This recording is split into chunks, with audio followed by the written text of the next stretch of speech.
Hello, everybody. My name is Bill. Welcome back to another episode of the NCAA Football '07 Dynasty Mode Explanation. We are currently in Week 7, and we are making the push for who's going to make bowl games and who's going to be, not making any bowl games. Yeah, not the best of intros, but to the top 25 polls. Well, as you can see, McNair Central still number 1. Number 2 is Florida State. Number 3 is Ohio State. 4 is West Virginia. 5 is Arkansas. Third straight week in a row with a new number 5. Maybe something's going on with number 5 that's been going on past couple weeks. Maybe. Wisconsin's number 6.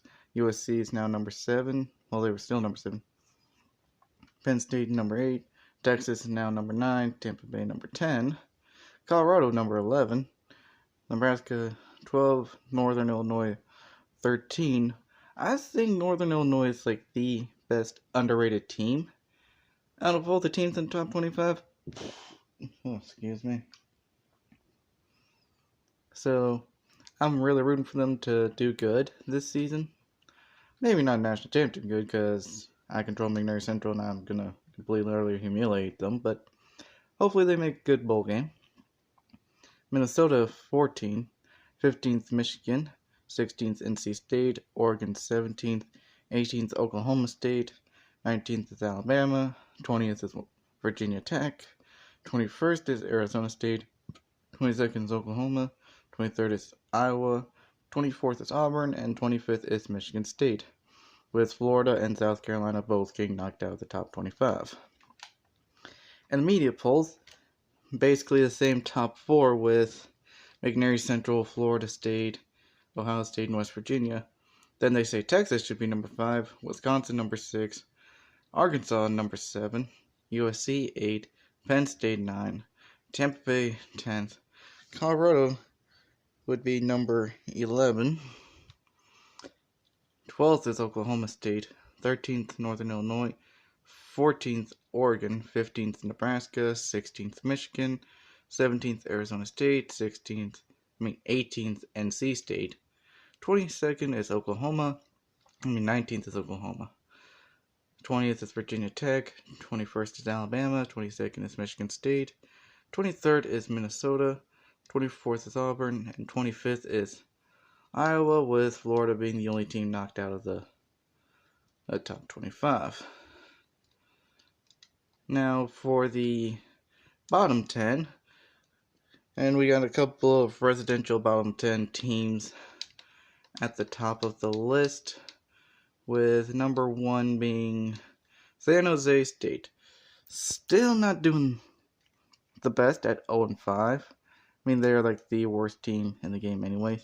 Their quarterback thrown 11 interceptions, so not the best of years already. They basically have to win out if they want to make a bowl game. Number 2, I have it being Kansas. Now, sure, Kansas is in Big 12, so they're in a bigger conference. It's going to be a lot tougher for them to pick up wins. Their quarterback's at least 1-1 on the touchdown and reception ratio. I mean, sure, that's not something to really brag about, but better than in San Jose State's situation. Granted, they're also bringing in more than 4 times the fan base as well. At number 3, I have Northwestern. I really had high hopes for Northwestern this season because of the fact that they were so good in the previous year, and now they just completely flopped over. Number 4, I have it being Boston College, because, as I've said before, Boston College in the previous season, 4-8, managed to make a bowl game. This team has proven why they did not deserve a bowl game last year. And if they still somehow make a bowl game, I'm going to be shocked and wondering what the heck is wrong with this thing. And number 5, I have it being Connecticut, because Connecticut does have a win, but they lost to Syracuse, basically one of the lesser known teams in college football, more known for basketball. Then again, Connecticut's more known for basketball as well, so, well, I mean, the final score looks like a score that would be taken to halftime into any basketball game. Number 6, I have Purdue. Granted, they're in the Big Ten, so, you know, same with Northwestern, but Northwestern was a surprise last year. Purdue, they haven't been doing as well as some people would probably have hoped, but hopefully they can be able to turn around, go 6-6, and possibly make a bowl game. Number 7, I have Idaho, because they got a win against Nevada as well, of all teams. Their quarterback has more touchdowns than interceptions, which when it comes to some of these lower teams, especially when you're only bringing in about 4,000 people a game, like that's alright numbers, you know. I'm not saying they'll find a way to turn around and make it into a bowl game. I mean, they could. Anything can happen in the world of virtual college football. And number 8, I have it being Fresno State, because Fresno State, they normally have a good program. It's just this year they seem to have kind of collapsed. I mean, a couple of injuries to their offensive line could be the reason why. But they just lost to New Mexico State, a team that basically anybody could beat. So, that's why I have them on here. Then, the next team I have here is Middle Tennessee State. They're on a 2-year probation as well for not suspending players properly. Now, granted, they just lost their starting quarterback for 11 weeks and got decimated by Notre Dame. And they're going against Kansas, so that's going to be an interesting game to see who comes out the victor. Who knows, if Middle Tennessee State walks out there the victor, they could be able to be bumped out of my bottom 10 for next week. Stay tuned to find out. And at number 10, I have it being the TCU Horned Frogs, because this team had a promising start. They just lost to Wyoming, which is nowhere near any team you want to actually lose to. I mean, they just lost their starting halfback for a couple weeks. So maybe once they get him back, they'll turn it back around. Hopefully. The next game is against the Air Force. So it's going to be an interesting game on who's going to win that one. And that's my bottom 10 for the week. With TCU taking the last spot, I was kind of tempted to throw in like Washington State, Air Force, Army. You know, another one with one of these 1-4 teams here. I was kind of tempted to throw Texas Tech back into the fray, because another Dynasty, they're currently 3-1 right now. So yeah. Now my 5 key games for the week. We are starting off the things with an SEC matchup between number 5 Arkansas and number 24 Auburn. And I've noticed a little pattern in the previous 2 episodes of this series. Both times I had the number 5 team in the nation on here, they both lost. Do I think this series jinxed them and destroy any chances of them getting to a championship? I'm going to see if Arkansas can be able to break that trend against Auburn. It will be a good battle between these 2 teams, with both defenses and offenses ranking inside the top 25. But Jordan here is a tough place to play with. I mean, Arkansas does have the better numbers, but I think with Auburn having home field advantage, that Auburn's going to win. It's going to be an interesting one to see, though. And let's find out in the next episode of the series if they will be able to prove me wrong. Now, the next matchup I have is between Tampa Bay and Nebraska. A Big 12 rematch match from last year in the Big 12 championship, in which Tampa Bay lost to Nebraska. These 2 one-loss teams are looking to reach the championship game again. Tampa's road will be a little bit tougher because of their loss to Texas 2 weeks ago, as Nebraska's loss was to McNair Central by a final of 238-0. The Cornhuskers have been on a 3-game win streak since then, and a win against the Lightning here will surely eliminate Tampa Bay from championship conversation. Although I think it will be Tampa Bay pulling out a narrow victory over Nebraska, because they will know that every conference game is a big game, and one more loss in conference play could keep them out of championship talks. Granted, last year Tampa Bay made it in with 2 conference losses, but who's to say that's not going to happen again this year? They need to win out and be able to secure the South. Matchup number 3 is between Ohio State and Wisconsin. This game of the week has 2 big top 10 Big Ten teams facing off in Madison, Wisconsin. Ohio State comes here with a better offense, but Wisconsin has the better defense. I'd say this will mostly be a ground and pound game for both teams, considering both are in the top 10 for rushing yards per game. I think Ohio State's run game will be more dominant, and they'll run away with this one.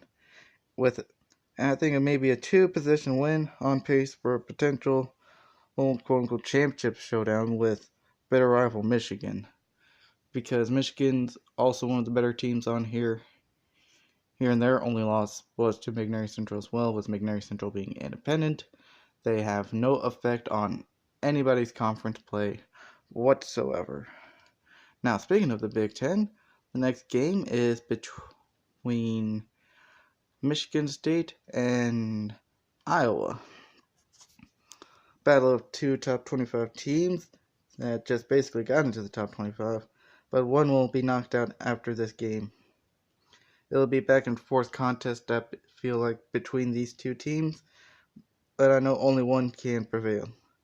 Both teams also need to win, as well as hope to upset Ohio State and Michigan to win the Big Ten. Looking at the stats here and the numbers, I say that Iowa's going to be the one to be able to pull off the win here, because they've got a top 10 offense that's balanced, which is hard to see a lot of times, because some teams, they'll just focus more on passing or running because that's their bread and butter. But Iowa, they're top 25 rushing and pass offense, but the numbers combined for the top 10 for the 7th best offense in the entire country. Plus, their rushing defense looks like it's going to be able to shut down Michigan State's rushing offense. And so I think they'll keep Michigan State guessing what they're going to be running all game long, even though Michigan State has a top 10 defense of their own. It's going to be an interesting matchup, and I say that Iowa is going to pull away closely and win this game. I wouldn't be surprised if this one went into overtime. And the final game of the week is between number 2 Florida State again and Miami. Oh, excuse me. Yep, no Mickey this week, but we're still throwing in Florida State and Miami. This in-state rivalry between these 2 teams, Miami is looking to do what no one in the past 10 games against the Noles have been able to do: beat Florida State. The game will be in Miami, giving the U the big home field advantage here. The Noles and Canes are both riding big waves of momentum into this matchup, with FSU winning their last 10, as Miami have won their last 3, turning around what looked like to be a disastrous season, even upsetting NC State when they were ranked 15th in the nation. Granted, NC State's about to be back up into the top 15 again, but that's a different story. The Noles do have the better stats on paper, but I don't think that will matter, as Miami will be able to stop them from reaching any full potential on the offense. And the Canes have found a groove on their team, and they will ride their wave of momentum into this matchup and upset another team, which will completely and utterly shake up the ACC as we know it. This could also potentially be a rematch in the ACC championship as well, but I do think the U has returned to form and will win this matchup in Miami, upsetting Florida State, the number 2 team in the nation, and will hopefully cause a big shakeup in the ACC. Now, the last game of the week is between Tulane and UTEP, but this is definitely going to be game a lot of the nation's going to want to watch because of it being the number 2 team in the nation, because a 10-game win streak is on the line. And Northern Illinois, has Eastern Michigan. And like I said, I'm really rooting for Northern Illinois to be doing good. As you can see, they've got the better stats on paper for this matchup. Even got the 3rd best total defense in the nation. So yeah, a lot of these games, like Ohio State and Wisconsin, they're gonna be pretty good determiners on who's gonna be standing and who's gonna fall, as we will see how many teams are currently left undefeated. In the NCAA, we have 1, 2, 3, 4, 5, 6.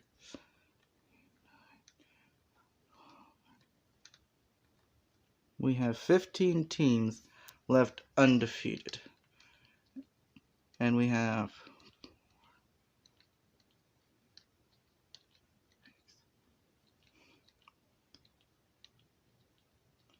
and we have 7 of them in key matchups. So it will be an interesting week of college football, to say the least, as I will go ahead and show you real quick. The Heisman Watch is just going to be all full of my players anyways. So that'll be it for this episode, and I will see you all next time.